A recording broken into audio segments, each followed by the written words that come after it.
age is expected to be 1,000 years. 1,000 years. So we have the first 1,000-year business plan.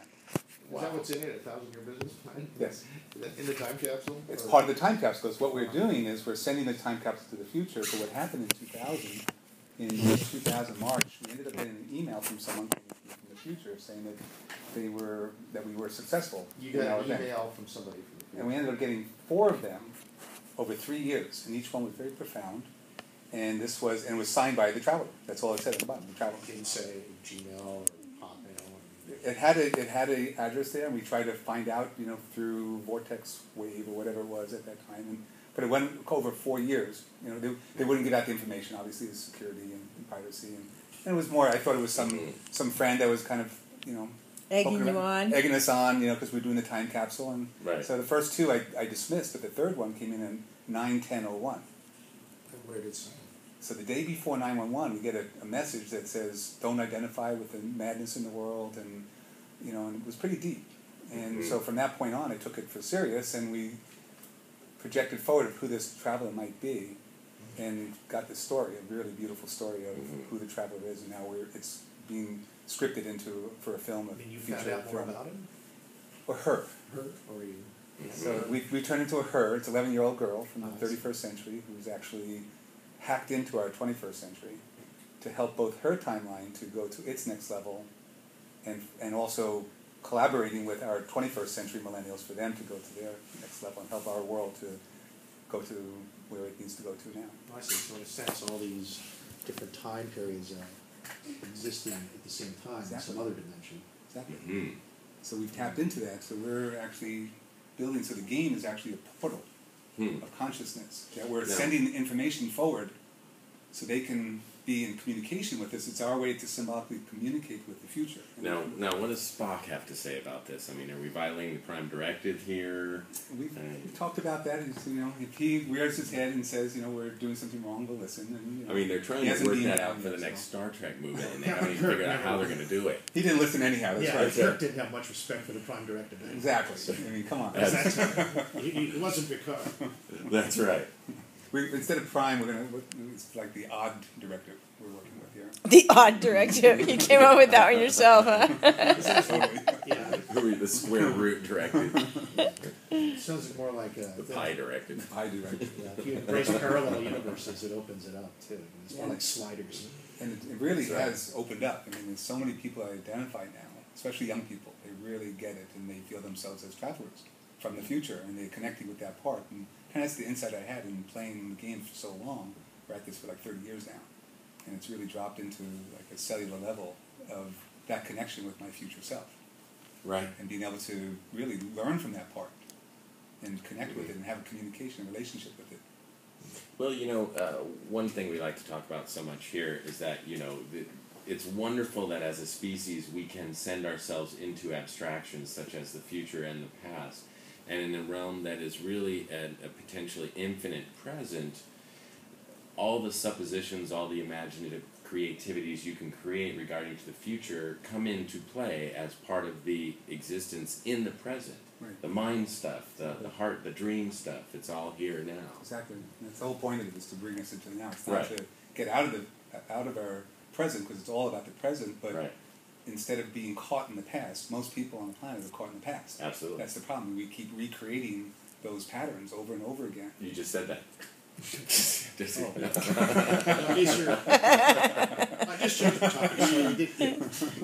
It's nice that you embrace your inner future, James. I like that. Embrace it. That's going to be one of our bumper stickers.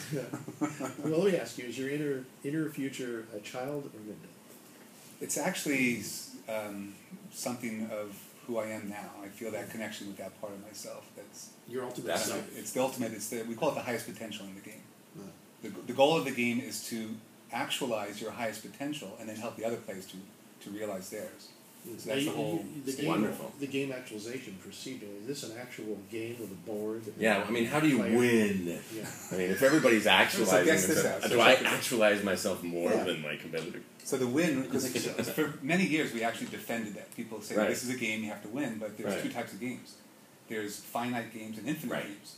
Right? Yes. So there's very few infinite games. Most of them are, win-lose, contained structures, and And it's a whole zero-sum. new genre of gaming, Yeah. actually, where there's cooperative games, video games have become very popular, and board games where it's not about who wins, but if you all win together. Exactly. So this one, we actually came up with an acronym because we was challenged by a very astute business, one of the top trainers in the world, actually. Yeah. And we got him to sit down for 90 minutes, Jeff McGee, Wow. and play the game. And the first thing he said is, "So how do I win this game?" Yeah. Right? And what came out of me was Very capitalist approach. and actually we came up with an acronym for that. And it was like about 4 or 5 years ago. Windows into now.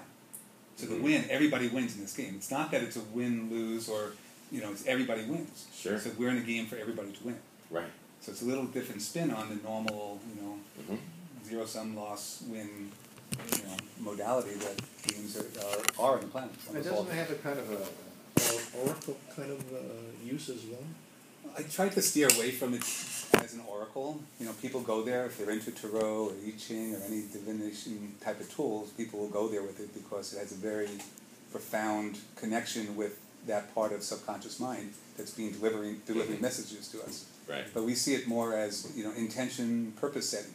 To find your purpose if you don't know what it is, and to set your intention on an ongoing basis, daily. If you can do it 10 times a day, you're going to be more of who you are by setting that intention and getting feedback from the universe or from other people to assist you in that process. So what do you think of that, Dr. Future? What's your intention? Yeah, let me. What's your feedback? My intention is to win. What's your win though? What's To come out on A top. better life. You always everyone can see how they can improve their life.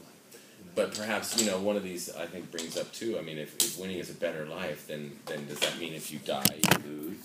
But yet a good life must needs end with death. Right. Well, it all depends on your context, how you define it. Exactly. So I just and I pulled a think that's card. what it helps with, right? You help define everyone's context. So I just pulled a card, opening up from Here we your go. intention, right? Let me So see. we're Let me deep. see. So we got evolution was the first card that's there, right? So that's how we go into this game, and then if you do a life circle, What if you don't believe in that card? well, then you have to challenge it. If you want to challenge it, then Okay. double tap on there. I Okay. don't know about that. What else you got? So Okay. to exist is to change is to mature is to go on creating oneself endlessly, on Ray All right. Bergson. Well, I can't argue with that. So there you go. So that was your feedback from the universe saying of that specific challenge. Well, thank you, You're universe. not busy being born, you're busy dying. So I'd like to just set an intention that right here that we're creating a sacred portal Yeah. that's going to be.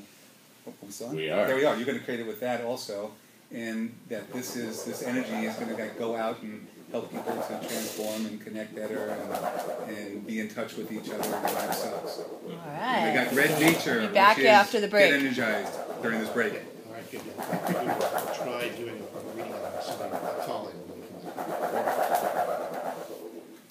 That's it. Let's try that. Let's try doing a reading. That was pretty good.